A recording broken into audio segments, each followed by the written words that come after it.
I welcome you all to Learn Karo classes. I am Riddhi, your commerce educator, and आज हम बात करने वाले हैं regarding some tips to score 40 on 40 in your term 1 boards. So basically आज हम सिर्फ कुछ important बातें करने वाले हैं to score good marks in your board exams जो कि आपके बिल्कुल आने वाले हैं. So start करेंगे हमारी कुछ tips के साथ. I am going to give you 6 tips जो आप लोग follow कर लोगे तो आप लोगों के अच्छे marks आएंगे for sure. चलिए स्टार्ट करते हैं विद द फर्स्ट टिप. हमारा टारगेट क्या है? To score good marks, to score 40 on 40 in term 1. So हमें सबसे पहले क्या फॉलो करना है? We have to prefer only one text book. एक बुक जो हमने सेलेक्ट कर ली सारे सब्जेक्ट्स की, हमें totally for theory part, for concepts, उसी बुक को फॉलो करना है पूरे के पूरे टाइम तक. जब तक हम पढ़ने वाले हैं उस बुक को तब तक हमें सिर्फ एक ही बुक को फॉलो करना है फॉर थ्योरी. ठीक है ना? फॉर कंसेप्ट एक कंसेप्ट जहाँ से हम पढ़ रहे हैं उसी बुक से दोबारा भी उसी बुक से पढ़ना है.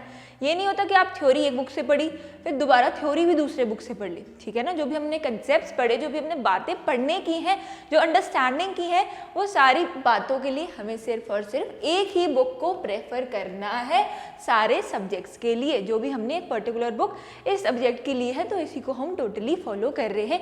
जैसे कि हमने अगर बिजनेस स्टडीज़ में ये डिसाइड किया कि हम सिर्फ NCERT ही फॉलो करेंगे for theoretical part, for understanding, तो हम सिर्फ बिजनेस स्टडीज़ के लिए NCERT ही पढ़ेंगे टोटली. उसके बाद हम थ्योरी किसी और एक्स्ट्रा साइड बुक से नहीं पढ़ना.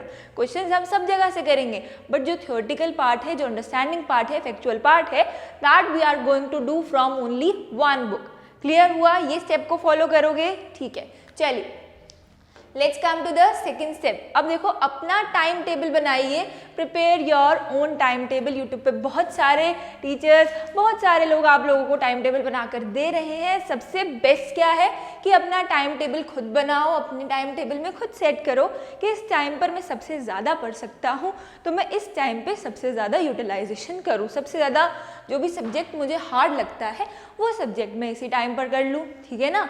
सो हमें अपना टाइम टेबल खुद बनाना है, अच्छे से सारी बातों को समझ कर बनाना है. और हमें पता है कि आज मेरे सिटिंग आवर्स कितने हैं, सो उसके अकॉर्डिंग मुझे अपना टाइम टेबल खुद बनाना है. अपना टाइम टेबल बनाओ और उसको फॉलो करो. और बेसिकली सबसे इम्पॉर्टेंट बात क्या है कि हमें अपना टाइम टेबल इतना टफ नहीं बनाना कि हमसे फॉलो ही ना हो. ठीक है ना? हम लोग क्या करते हैं जब टाइम टेबल बनाने बैठते हैं तो इतना टफ टाइम टेबल बना देते हैं, इतना टफ टाइम टेबल बना देते हैं कि वो सिर्फ 2 डेज तक फॉलो हो पाता है, कभी कभी तो 1 तक ही हो पाता है. तो इसीलिए हमें ऐसा टाइम टेबल बनाना है जिसमें हमारे स्लीपिंग आवर्स भी परफेक्ट हो, हमारे ईटिंग आवर्स भी हो, हमारे एक्टिविटीज़ आवर्स भी हम इंक्लूड करके चलें. क्योंकि हमें पता है कि आफ्टर सम डेज हम ये करने वाले. इसीलिए अगर आप ऐसा टाइम टेबल बनाओ जो कंफर्टेबल भी हो और जिसपे पढ़ाई भी पूरी हो पाए. ठीक है ना? 6 आवर्स की सेटिंग अगर आप आज से भी कर रहे हो तो आई गारंटी यू कि किसी भी बच्चे के मार्क्स खराब नहीं आने वाले. क्लियर है ना? कि अगर एक कॉमर्स का बच्चा 6 आवर्स to 8 आवर्स अगर मैथ्स है तो आप इतनी सेटिंग कर रहे हो तो that is perfect for you. Clear है इतनी बात? चलिए let's come to your tip number 3 which is short notes. देखो जी, शॉर्ट नोट्स हमें बिल्कुल बहुत अच्छे से बनाने हैं. जितना भी हमने पढ़ा है उसमें कहीं ना कहीं हमें शॉर्ट नोट्स मिलते हैं जो MCQ में कन्वर्ट होंगे एग्जाम में. हमें समझ आ जाता है कि MCQ में कन्वर्ट हो सकता है. तो जितना भी पढ़ो उसका शॉर्ट नोट बना लो. ईजी है, कर सकते हैं हम इतना. ऐसा तो नहीं है कि बहुत टफ काम है, ये तो हो नहीं पाएगा. तो इतना शॉर्ट नोट्स तो हम बना पाएंगे. क्लियर है?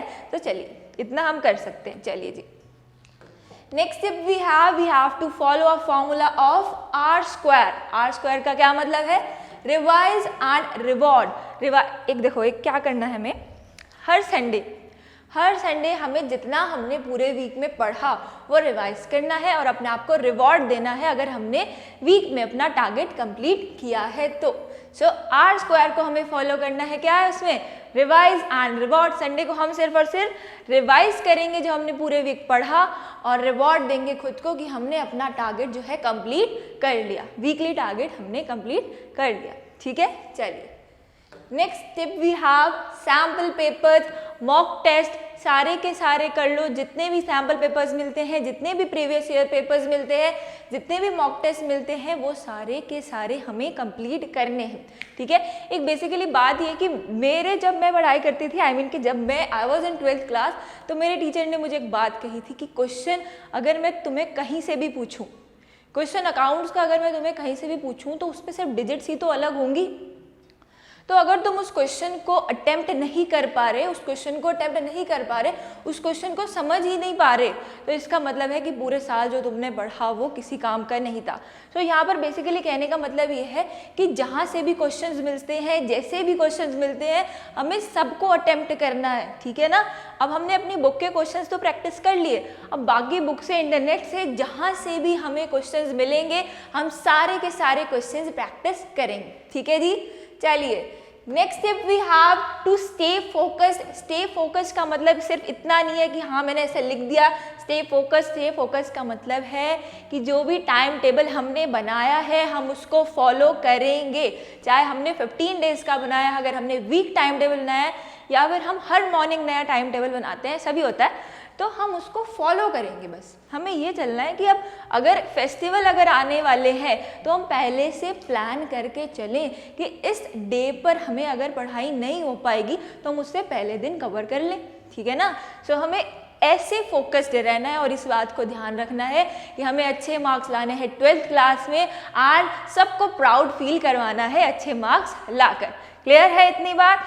And secret for today's, practice करना हमें नहीं छोड़ना है, क्योंकि अकाउंट्स में हमारे पास एक ही सीक्रेट है, that is practice practice and practice. आपको सभी ये बोलते हैं, एंड अगेन मैंने भी इसलिए बोला कि प्रैक्टिस का मीनिंग मैंने आपको वही बताना चाहा कि हमें प्रैक्टिस का मतलब ये नहीं कि अपने बुक के क्वेश्चंस, जहाँ से हमें क्वेश्चंस मिले, जहाँ से हमें एमसीक्यूज मिले, जहाँ से हमें कुछ नई चीज़ मिले, वो सारी कोप अप करनी है, वो सारी कवर करनी है, एंड प्रैक्टिस पे पूरा ध्यान लगाना है, प्रैक्टिस को टाइम देना है। क्लियर है।